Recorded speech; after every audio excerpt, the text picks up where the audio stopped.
Bonjour à tous et bienvenue dans ce flash d'information. En prélude de la célébration du 8 mars marquant la fête internationale du droit de la femme, la Direction générale des garages du gouvernement a organisé ce vendredi 7 mars 2025 une immersion dans l'enceinte du garage. Objectif, mettre en exergue le savoir-faire et la bravoure des femmes du garage qui opèrent dans diverses sections de la direction. La visite guidée dans les installations de cette entité gouvernementale a mis à nu les potentialités impressionnantes de ces Amazones, tant dans les domaines de la mécanique, de la tôlerie et de la peinture.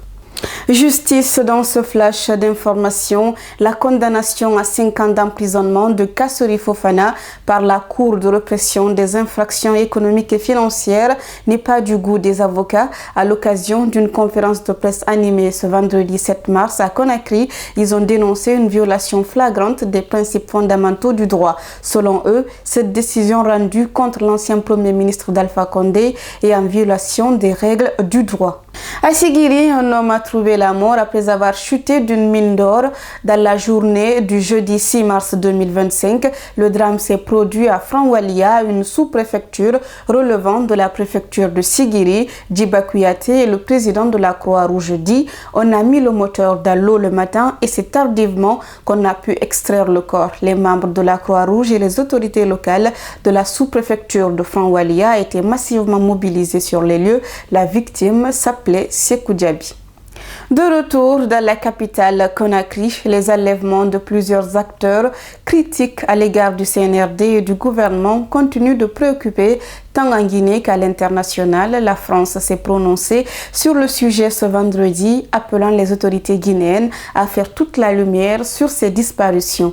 Qui a levé les activistes de la société civile Fonike Mengue, Biloba Abdul Sakou ainsi que le journaliste Habib Marouane Kamara. Si Abdul Sakou a été relâché après avoir été sérieusement violenté, les 3 autres restent toujours sans nouvelles. Sont-ils encore en vie? Si oui, où sont-ils détenus? Ces questions restent aujourd'hui en suspens et suscitent des préoccupations en Guinée et ailleurs.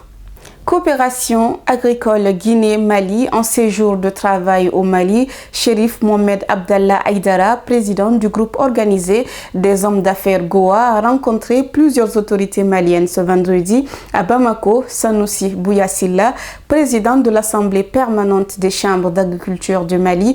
Les échanges ont tourné autour d'un éventuel partenariat dans le cadre du développement de l'agriculture, de l'agro-industrie et de la chaîne de distribution.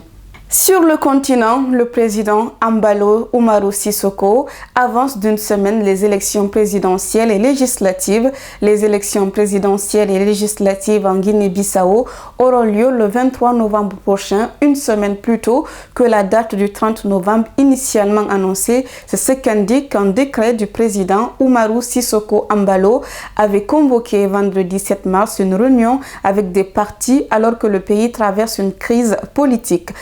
Rencontre boycottée par la principale coalition d'opposition qui considère que le mandat du chef de l'État est terminé depuis le 27 février.